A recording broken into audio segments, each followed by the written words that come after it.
سدوا حكوهم كمالي الفصل بسبب سخريتهم على زمايلهم. بس اللي كان أعلى من صوتهم هو صوت الألم اللي تعرضوا ليه زمايلهم بسبب الإحساس اللي هم حسوه لما اتكسفوا واتحرجوا قدام كل الفصل،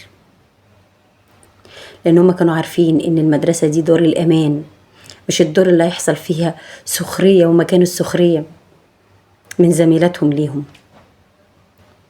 القصة دي أنا ما سمعتهاش، أنا شفتها بعناية وكنت من طرف من الأطراف بتاعت الحدث ده.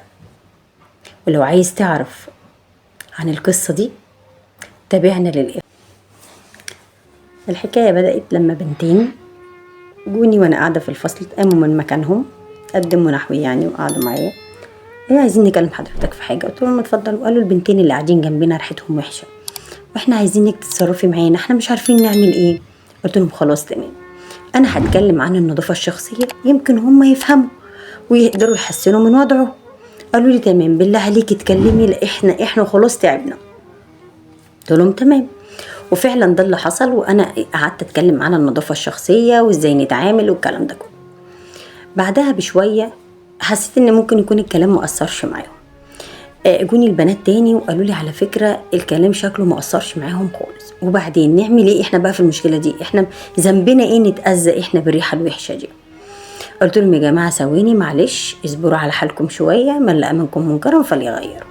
استني هنغيروه بس بالكلمة الحلوة، اصبروا واحدة واحدة ان شاء الله عليهم، ان شاء الله لحد ما ايه من ما هم يهتموا يعني بنظافتهم الشخصيه وكده وتعرفوا ظروفهم ايه. حاولوا طب انتوا تتكلموا معاهم. وقعدت اقول لهم اتكلموا معاهم اعرفوا دنيتهم ايه كده. قالوا لا احنا مش عايزين نتكلم معاهم، اصل ريحتهم وحشه، احنا اصلا بنحاول ان احنا نبعد عنهم. وسكتنا. يومين 3 كده ودخلت الفصل، لقيت الفصل وضعه مريب وغريب، كأن في مؤامره هتحصل في الفصل وانا مش فاهماها. ولقيتهم عمالين يتهمسوا كده ويتكلموا، وشوية البنات يبصوا للبنات التانية اللي هم زمايلهم اللي بيقولوا عليهم ريحتهم وحشة، ويتهمسوا لبعض، والفصل كله يبصوا لبعضه ويشاوروا بصوابعهم. لا في حاجة، في جو من التوتر أنا مش فاهمة. المهم فضلت قاعدة ساكتة كده عايزة أعرف الدنيا فيها ايه. فجأة لقيت البنتين اللي هم جم كلموني على زميلاتهم قايمين ومعهم ازايز بادجز بلاش وبيرشوا بيه بطريقه همجيه على زمايله. طبعا انا اتصدمت من الموقف، هم ازاي يعملوا كده مع زمايله؟ التوعيه بتبقى بالكلمه الطيبه مش بالتصرف ده والاحراج والاهانه. دي مش توعيه، دي اهانه. لقيت كل الفصل قاعد يضحك وهم يضحكوا بسخريه بقى عاليه مش قادره اوصف لكم. والبنتين واحده حطت وشها في الارض والتانية الدموع بقت تنزل من عينيها. موقف مش قادرة اوصف لكم. طبعا هنا صد حكومة اللي كان عالي قوي ده ما كانش اعلى من الألم اللي البنتين كانوا حاسين بيه بسبب تصرف زميلاتهم ليهم. التوعية مش كده، التوعية بالكلمة الحلوة. النظافة الشخصية مهمة، حاجة ما فيهاش كلام، مهمة قوي قوي قوي.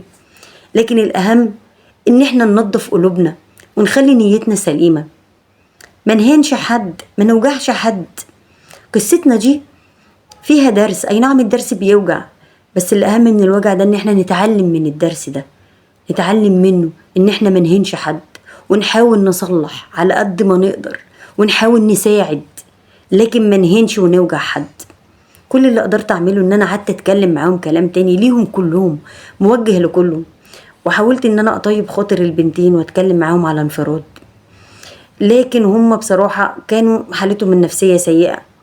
بس بعد كده قدرت الحمد لله بعد فترة ان انا اخليهم كلهم صحاب تاني، وان هم يرجعوا تاني يتكلموا مع بعض، والوضع راجع في الفصل احسن من الاول. اتمنى ان القصة تكون عجبتكم وطلعتوا منها بدرس حلو، ان احنا ما ينفعش ان احنا نهين حد ولا نوجعه. الكلمة الطيبة صدقة.